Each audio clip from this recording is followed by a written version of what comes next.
आज राज्य मंत्रिमंडळाची बैठक, सगळ्या मंत्र्यांना बैठकीत सहभागी होण्याचे निर्देश। मुख्यमंत्री देवेंद्र फडणवीस महत्त्वपूर्ण घोषणा करू शकतात। पालकमंत्री पदाचा तिढा कायम, मुख्यमंत्री उपमुख्यमंत्र्यांच्या बैठकीत एकमत झालं नाही, सूत्रांची माहिती। आता निर्णय दिल्लीत होऊ शकतो।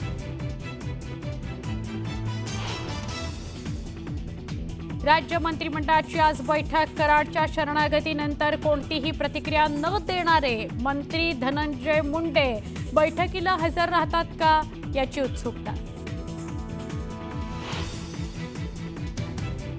कराड ज्या पोलीस ठाण्यात आहेत त्या ठिकाणी 5 पलंग मागवण्यावरून रोहित पवारांनी उपस्थित केला सवाल।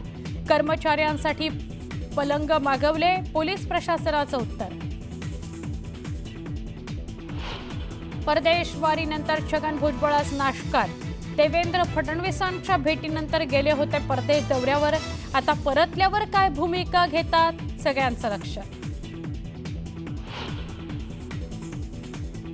31 डिसेंबरच्या रात्री उसळलेल्या दंगलीनंतर जळगावच्या पाळधी गावात तणावपूर्ण शांतता, रात्री 8 पर्यंत लागू करण्यात आली संचारबंदी।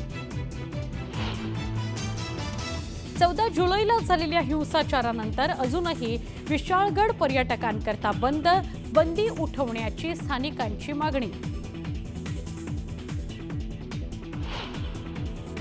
शिर्डीतील साई भक्तांना नववर्षाची भेट, सामान्य रांगेतील पहिल्या 2 भाविकांना मिळणार आरतीचा मान।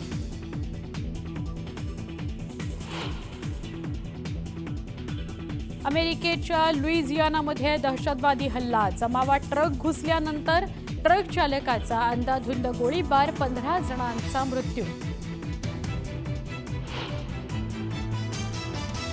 आणि वेगवान गोलंदाज बुमराह यानं रचला नवा इतिहास। आयसीसी कसोटी क्रिकेटमध्ये गोलंदाजी क्रमवारीत 907 रेटिंग गुण मिळवणारा ठरला पहिला भारतीय गोलंदाज।